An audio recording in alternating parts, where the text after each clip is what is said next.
Hey, Shalom. Kahalo, Yahweh Bahashem, Yahweh Shai Bahashem Rakakadash. I want to say double honors to the apostles, elders, bishops of Great Millstone. Salutations to all the fellow laborers doing this work in truth and sincerity, risking their lives to do so. To the scattered elect across the four corners of the earth, among the heathen nations, and those that look like the heathen nations, known as the speckled birds. And to the Akim and Akwaf listening and learning, I say Shalom. I am disciple of Parium with Great Millstone Dallas, coming to you with a lesson in truth and sincerity. So I'm still kind of figuring out what I'm going to call this lesson, but I'll come to that conclusion. But for now, basically, I'm going to go ahead and read Acts 24 and 14 in the KJV. And we're going to focus on one word, and then I'll read it in NLT.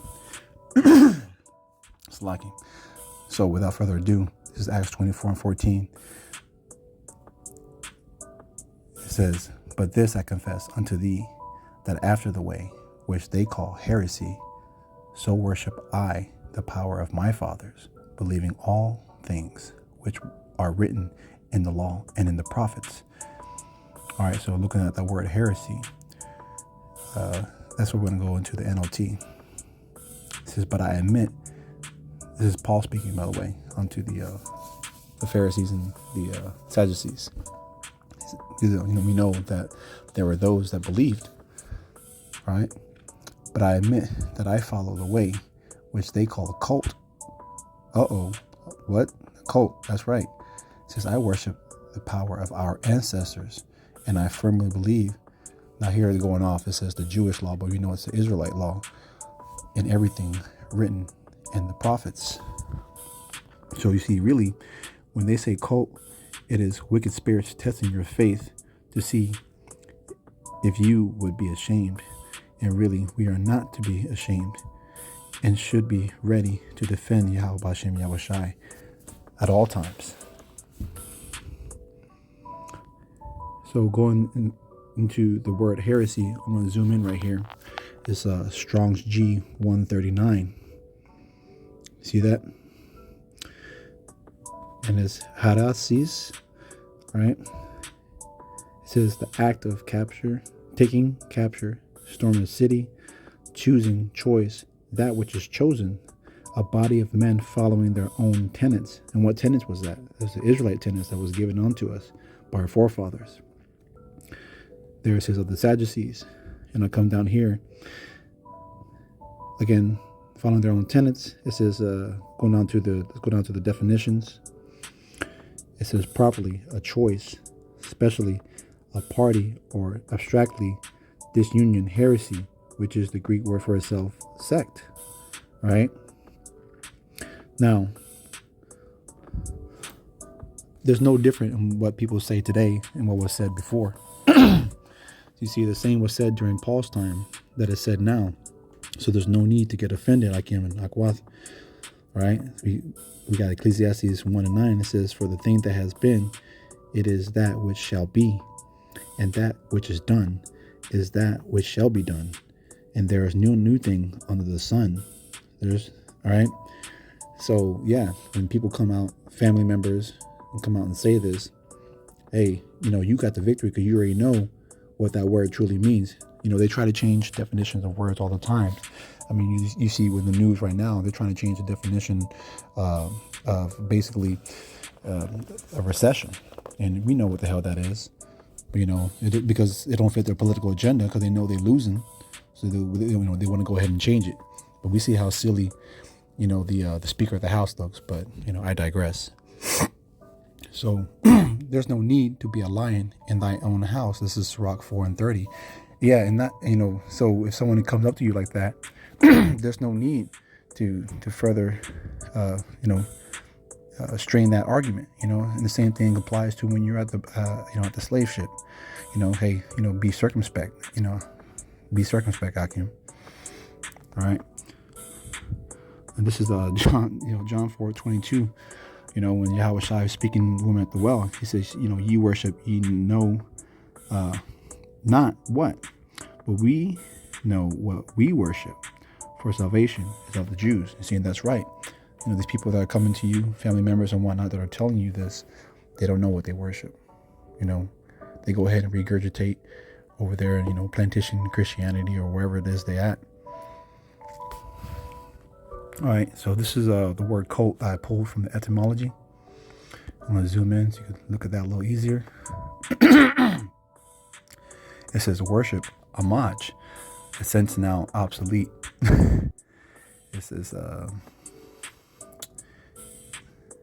care, labor, cultivation, culture. Again, going to, being a husband, planting seed, but also going into cultivation of, putting your hands to the plow. All right. So yeah, we're in a cult, but we know what cult we are in. It's of our forefathers, Abraham, Isaac, and Jacob.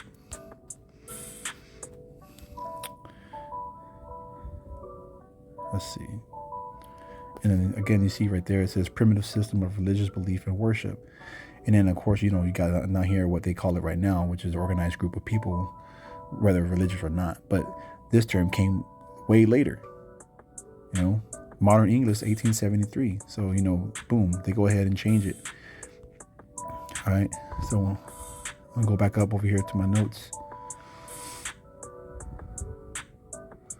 All right. So this is Psalm 31:1. Psalm of David to the chief musician. It says, "In thee, O Lord, do I put my trust. Let me never be ashamed, and deliver me in thy righteousness." So that's right. We're not to be ashamed of this, because we got the truth as far as what, when it comes for our salvation. This is 1 Peter 4:11-14. I think the point's going to be in 14, but we'll go ahead and read this. It says, "If any man speak, let him speak as the oracles of Yahweh. If any man minister, let him do it as of the ability which Yahweh giveth." It says that Yahweh in all things may be glorified, through Yahweh Shai HaMashiach, to whom we praise and dominion forever and ever. Amen. It says, "Believe, think not strange concerning the fiery trial, which is to try you." You see, that's just what we spoke of earlier. They're trying to try you, and the devil comes up unto them. That just means deceiver. And as though some strange thing happened unto you. But verse 13 and 14 is, "But rejoice insomuch as ye are partakers of Hamashiach's suffering, that when his glory shall be revealed, ye may be glad also with exceeding joy." It says, "If ye be reproached for the name of Hamashiach, happy are you, for the spirit of glory and of Yahweh rests upon you. On their part, he is evil spoken of, but on your part, he is glorified." And that's right. It's glorified on our part because we know the truth.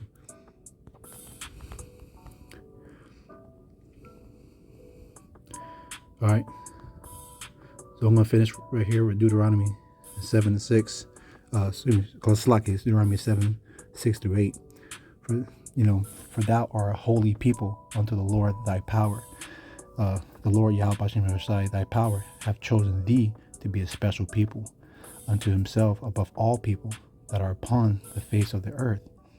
See, not everyone's going to get this, and I pray that I'm part of the hopeful elect, as a lot of you Makweth are, like I said, but we're called to be separate. Some people are going to be stuck. They're just going to be like the people of that first generation coming out of Egypt. That first generation didn't make it. Verse 7, "The Lord did not see his love upon you, nor choose you, because ye were more in number than any people, for ye were the fewest of all people." Verse 8 says, "But because the Lord Yahweh Shai loved you, and because he would keep the oath which he had sworn unto your fathers, hath the Lord Yahweh Shai brought you out with a mighty hand, and redeemed you out of the house of bondmen, from the hand of Pharaoh, king of Egypt." All right, and again, is given unto you to know the mysteries of the kingdom of heaven, and unto them it is not given. So again, people come to you from family or whatever saying you in a cult. First of all, be circumspect, because we shouldn't be talking to everybody like that. We gotta be able to discern the spirit with the spirit. But if you're gonna have people close in your family that come against you, and I'm speaking out of experience, of something that happened, But again, we know what we worship. They know not what they worship. We're called to be separate, y'all. All right. And I pray that this is edifying. And just on to the next lesson. Shalom.